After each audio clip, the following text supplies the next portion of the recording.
जी दर्भा साहब, बड़े साहब नमस्कार, हरिओम। आपके टर्न में आप बोल लीजिएगा, एक बार राउंड कंप्लीट करा लेते। Sure. Okay. Hariom. Of course, today we went into many subjects and ranging from the philosophical, the transliteration of the shlokas, and from there on to a scientific way of looking at it by Vithalji, and then Bhattaji for a change has come to the main page today, and then from footnotes, and he has given a range of definitely. thought That is commendable. That is commendable. And that is the trigger Swamini gave last episode, and rightly so, he has stuck to the Upadesha. And it is ranging from where all we went. I was also a student of literature and linguistics. I've done my masters in English. So it is very, very interesting to see, ranging from the hermeneutics to the terminology and all linguistics, from Jahada Lakshana, Ajahada Lakshana, Jahada Ajahada Lakshana, Vachartha, Lakshyartha to Gudardha, and from there onwards to the Srishti of the language, the Panini, and then the Vyakarana, like the Damru, which says that I un ru look, like that it starts. The sounds that have come, Kapai, Jabagardash, Kapai, like that, there are sounds from there. The Veda and then the Shabda Pramana and then the Apaurusheya seems to have come, and such is a very logical and infinite knowledge that we are blessed with in this part of the world, and which is Sanatana and which is Samskrita, that like Sharmaji said, which is cultured and refined language. इसीलिए वो जानना जरूरी है, and that's what Arjuna also seemed to be saying. There is no end. This is a Mahasagara of the Jnana Sagara. That's what, while listening to such learned people or informed people, everybody gets a request that Vijñātum Ichchāmi. That's what Arjuna also seems to be saying. Vijñātum Ichchāmi. I want to know more. I just want to know. What is that he wants to know? Because he has asked questions like, Ko Bhavan, who are you, basically? That question is already discussed. Tava pravurtim, what is your occupation, preoccupation, behavior, and how do I understand you, and how is it possible, how do we, itna kuch jnaan kaise milega shraddhavan labte jnaan. So we need to have that kind of a humility, and hence he is saying namostute, prasida, these are the kinds of the words which are being used by Vyasa Bhagavan or Bhagavan himself in Bhagavad-Gita. So that also we need to focus on then understanding the literary as well as the Gudartha, which is there, and then like Vithalji said, that itself will take many days to, like Adha, Ato, Brahma, Jignasa, or, Yoga Chitta Vritti Nirodha, like anything you take, that is why mantra, that is the bijakshas and then the mantras we are yet to decipher. As a practicing Devi Upasaka, I am also in that process to decipher. And then having discussed that, very interesting, since my previous speakers have given their own ways of interpretation in their from their perspective, let me also give my management perspective, in the sense that not the management as a profession and then the art and the science, but how do we manage, what's in it for us with this knowledge, how do we manage ourselves. So for that, it is an extremely, one of the most important words being used by Bhagavan is Kalosmi. I am the time. Even the Mahabharata serial, if you remember that Harish Bhimani says, Main samay hoon, like that, it starts. So the whole episodes, all the episodes go through the concept of the time, and people have still not understood. But if we take our life itself, which my previous speakers have touched upon, our life is but a time span from birth to, it is a time span between the birth and then the death. The duration is the time. So the space and then the time continuum. Time is something which everybody is very elusive, and then everybody seems to be chasing and then trying to manage. Once we understand the time management, That's why, some 20 years back, there was an interesting personality development and a leadership and motivation, very popular bestseller in US called The Seven Habits of the Highly Effective People by Stephen Covey.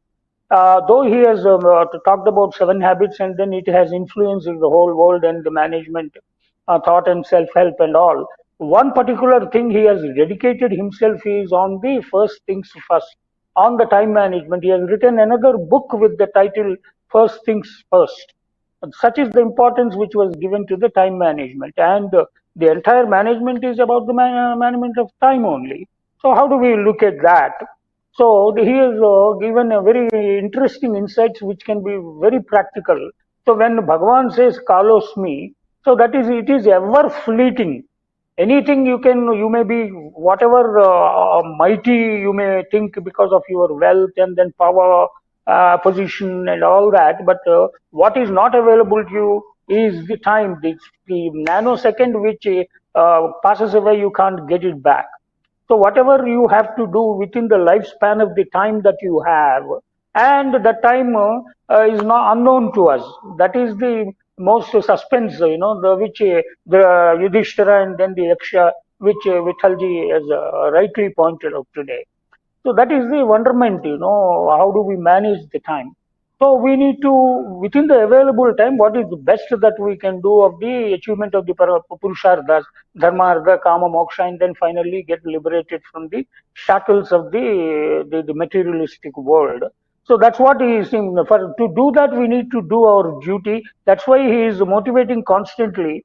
That's why the Lord also used the word Lokakshakrut, he pravutta. He said, the entire thing is getting repudiated and annihilated and then getting dissolved into the larger time. That is the Swarupa of the Lord. And hence, to understand the time is to understand the Lord.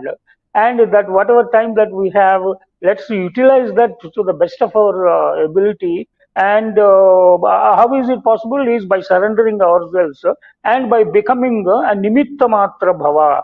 That is the word thing which is the key word used in the 33rd verse.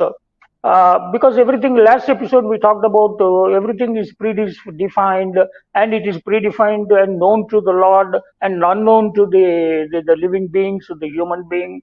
So it can only be deciphered by understanding the concept of the time, which is concept of the God, and that is only possible by surrendering ourselves and becoming humble. And if you are ignorant, you tend to be arrogant. If you are knowledgeable, jnana devatu kaivalyam, you get liberated. So that's what. And the reinforcement God seems to be giving is ma vyadhishta. Don't be afraid of anything, and yuddhasva. So you fight. So which is the prabodha for even our yuddha is not only taking arms against the sea of troubles, to be or not to be, that is the question. So not so, it is also that, it's not only to in the battlefield, because the whole life that we are leading, we are fighting several battles. So every stage of our life, every problem that we face, we need to utilize the available time with the tact and with the blessings of the Bhagavan, with the buddhi of humble buddhi, that otherwise the human being tends to get arrogant that I am the karta and because of me the whole thing is happening. So that leaves us with again the age-old debate of the free will versus destiny, which last episode we talked about. So time management is talking, we need to understand the important and then the urgent, and scheduling the priorities versus prioritizing the schedules. So that there is a whole book which was written. So everybody thinks that whatever is urgent needs to be done very quickly, but what is important needs to be done is more important than what is urgent. If we don't attend to the important, that becomes urgent, and then we are constantly running after solving, and then we are living in problems. And hence we need to understand what is important. What is important here is the Gita. Jnana is the most important thing. So the sooner we realize, the sooner because it is a manual. If at all, because all Abrahamic religions have got their own books, but they are not manuals. They are based on the belief system. But ours is the most logical and scientific, and with linguistics and hermeneutics and all those details with several meanings for each and every word and then shabda. So multiple meanings and one lifetime is not enough. And hence we need to utilize the available time to understand and learn. ये सब जानने के लिए संस्कृत ज्ञान का भी आवश्यकता होता है, and we have discussed this several times. That I think is important, and we schedule our priorities. And then accordingly, if we manage our life, life becomes extremely fulfilled, and also we get liberated and get stuck with the time, because it is not in our hands. Time and tide wait for none. That's what they say. And finally, in the 34th sloka, very interestingly he used, because the antagonist of the Mahabharata is the Duryodhana. So, but here there is no mention of Duryodhana. And if you see, Bhishmancha, Dronancha, Jayadrathancha, Karna, these are the four people he has mentioned. And there is a logic, and I say Bhagavan Vyasa will not write like that, or Bhagavan will not use those words. And I am looking at it because Bhishma, Drona, Jayadratha, and then Karna have got a very, very interesting stories which have led to their karma and then their death finally. Their time has come, like even in Telugu and other languages also, it is same, the Kal Jhale, something like that. He said Marathi. I know a little bit of Marathi. I lived in Bombay. So Bhishma has died because of the Shikhandi and because of the conduit, and Drona has died because of the Ashwatthama Hatha Kunjara, and Jayadratha died because of the Surya Samaya, and then he has got a boon that whoever cuts his head, if it falls on the ground, his head will become 100 pieces and things like that. And his father, Vruddha, that's how, and Bhagavan sent the Sudarshan Chakra and then creates a illusion of a sunset, and then Jayadratha comes out, and then he just releases an arrow and then cuts his head and then goes and falls into the father's lap, and then when he just leaves it on the ground, then he dies. So that's what everything. And then Karna also, because he had got his own story, and then his chariot gets stuck, and then and some people who are ignorant may say that no, ये सब अधर्म हुआ है. कुछ नहीं है, अधर्म नहीं होता है, because ये तो कृष्ण ततो जय है, तो धर्म ततो कृष्ण है, तो धर्म ततो जय है. Everything has got its own karma which leads to that. So this is how he is used. These are the four, so that it gets reinforced in front of the eyes with a practical evidence to Arjuna to believe what Lord is saying. Otherwise, generally, if he says, no, just shut up and then just follow me, I am the God, I know, I will take care of it, you don't need to kill, all these are already dead. Even if you don't kill, they're all going to die. In fact, they're all dead. So just by saying, instead of saying that, Bhagavan seems to be giving a reinforcement and with an empirical evidence in each and every aspect, and then through different characters and with different usage of the very loaded words throughout the Bhagavad Gita.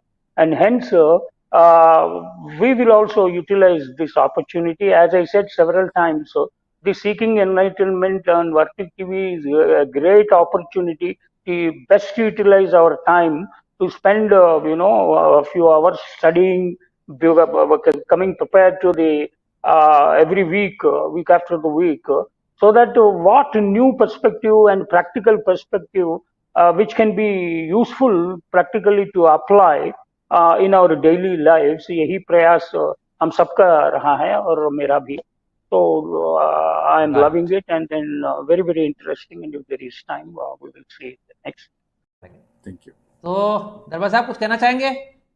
Yeah, okay. Just to conclude, because some people may get doubt, like Arjuna, in our day-to-day, the contemporary world, all this, the sublime knowledge, the hermeneutics, the grammar, Vyakaran, Nyaya, Tarka, all that is fine, sir. But हमारे जीवन में, that is our main purpose of doing this program on a television and things like that.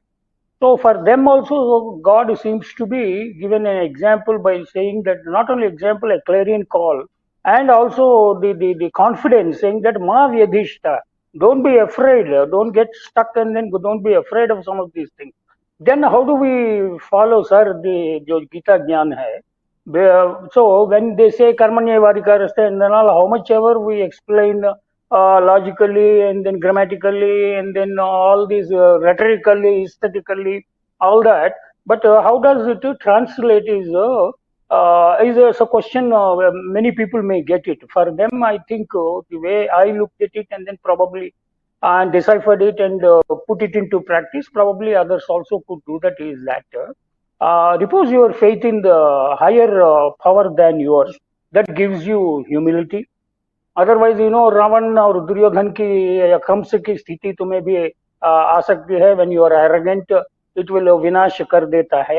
And time is a leveller. And then Mahakal बोलो या काल बोलो, time बोलो या God बोलो, so that is it will level it. So it is always, if you stay humble and on a righteous path, who will be afraid? जो झूठ बोलता है हमेशा झूठ बोलना ही पड़ता है, because he has to justify first lie and hence he has to keep on lying. तो हमेशा सत्य बोलने वाला है, उनको डर नहीं होता है, because अरे मैं कल उस दिन क्या बोला था, कल क्या बोला था, उसको सोचने की जरूरत नहीं पड़ती जो हमेशा सच बोलता है. तो सिमिलरली जो धार्मिक मार्ग में, जो धर्म के मार्ग में, वो धर्मानुष्ठान के सदाचार और कर्माचरण करते रहता है. Even in our own daily practices also, if you are ethical in your living and righteous and ethical and value based living, you don't need to be afraid of anything, and God will be with such kind of a ethical practicing people, and then he gives the abhaya, and that's